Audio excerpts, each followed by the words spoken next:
How's it going, Yankee fans? My name is Alex with my co-host here, Ryan Garcia. Welcome to the Fireside Yankees post-game show. Yankees just barely squeaked by a tough Boston team. Of course, we have a 14, now 15-game lead in the AL East over Tampa and Boston.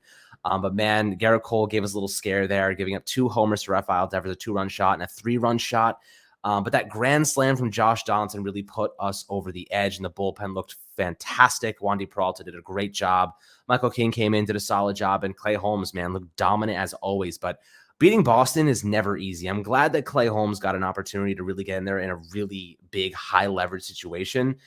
There's just something different about playing at Fenway, pitching at Fenway, and trying to shut Boston down when it matters most. And Clay Holmes went in there and showed us what he's capable of, and he is absolutely a freaking stud. So I was pretty impressed with how this team performed with Aaron Judge out of the lineup, obviously scratched prior to the game's beginning due to a lower body issue, just some soreness, general soreness. I think the Yankees kind of wanted to give him the day off and not risk any further injury.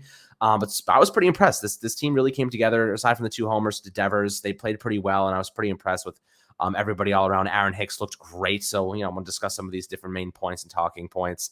But Ryan, how did you enjoy the game? Well, it was a very encouraging game for the offense, right? The offense and the bullpen were perfect.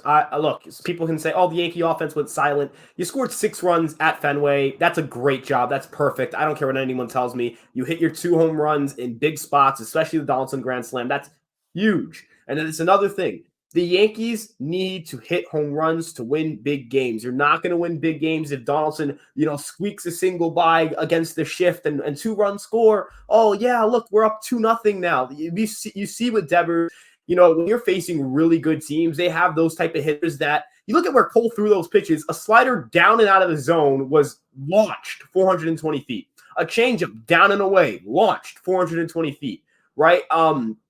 I mean, you can ask. I'm not saying Garrett Cole can't make better pitches. You look at the Plawecki at bat. Yes, he went on that swing, but no, you should not be even in remotely close to a situation where you're walking Kevin Plawecki, knowing you have Devers up soon.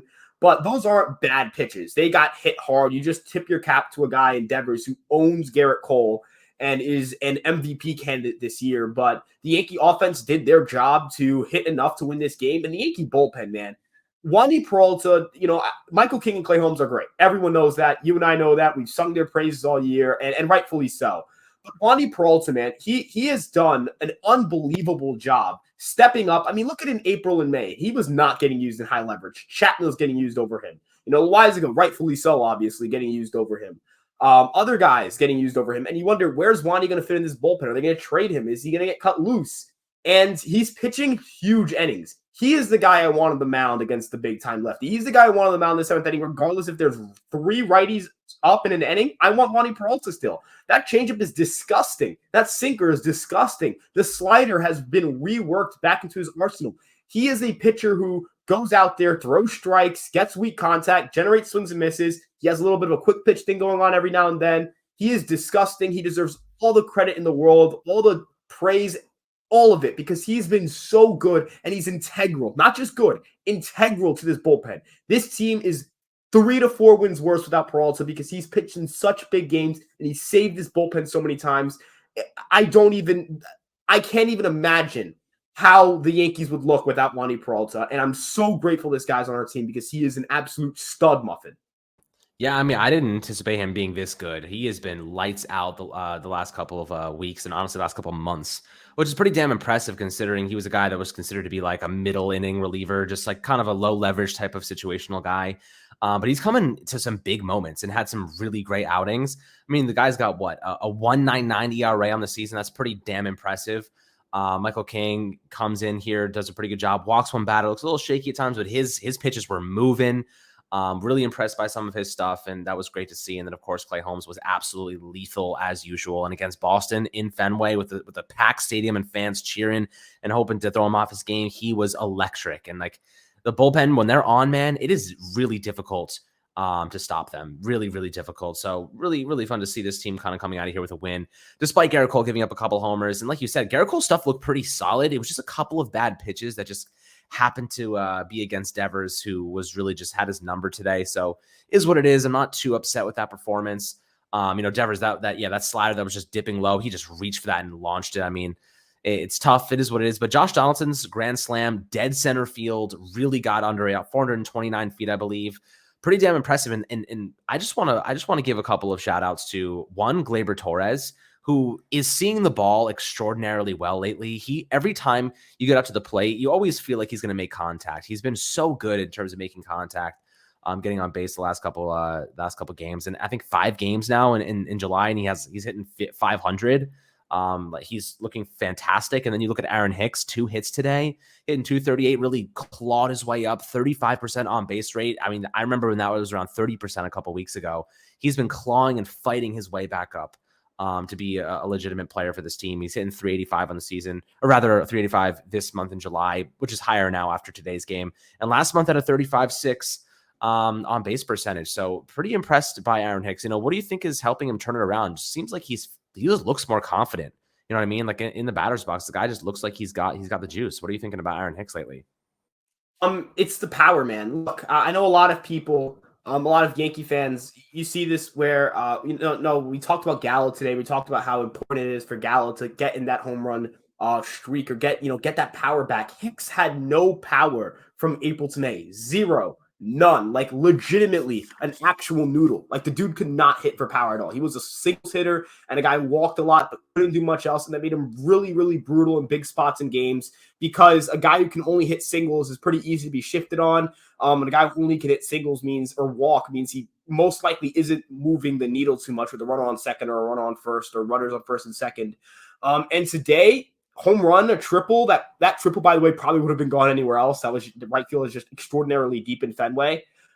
He's hit 4 of his 5 home runs in the months of June and July. Most of his extra base hits are in June and July. The WRC plus is now at 103. Yes, Aaron Hicks is somehow officially an above average hitter on the season, even with a pretty ugly slugging percentage still, just with how dead the balls are. Hicks has turned it around, right? This is a guy who was a 70, 80 WRC plus guy in his lowest of lows in May and June, or May and early June, and is risen to be a league average hitter with great defense in left field.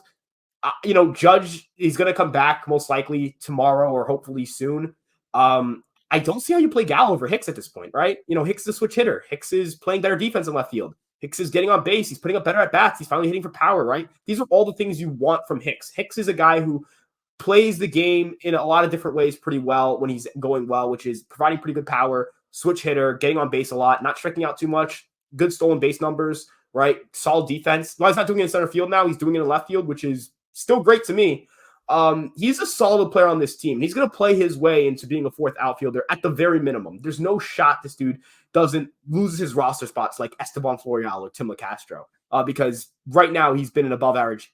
Right now he's an above average hitter on the season. Whether Yankee fans are upset at me saying it, they're going to point to his batting average. They're going to point to all the bad moments he's had this season.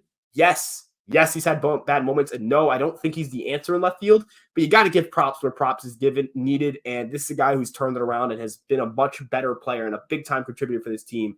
In a time where Donaldson was slumping, Stan was hurt and then wasn't really in his sharpest. Judge started slumping a little bit. This is a guy who stepped up, and another guy who he deserves his props for what he's done lately.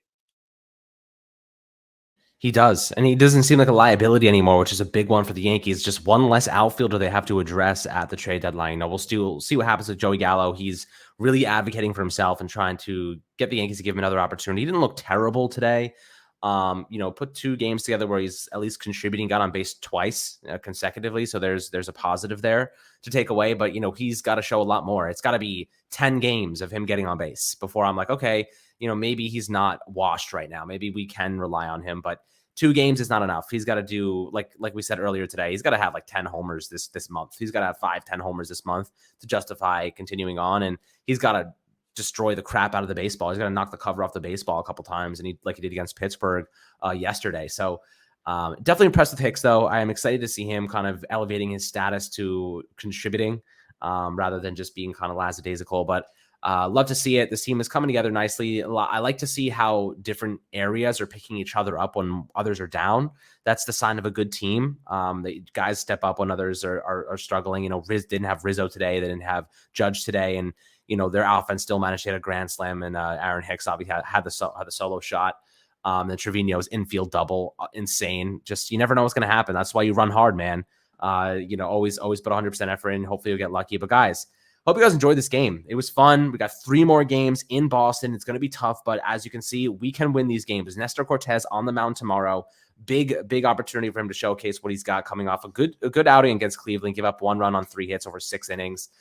So pretty impressed by him and bouncing back from 2 tumultuous starts.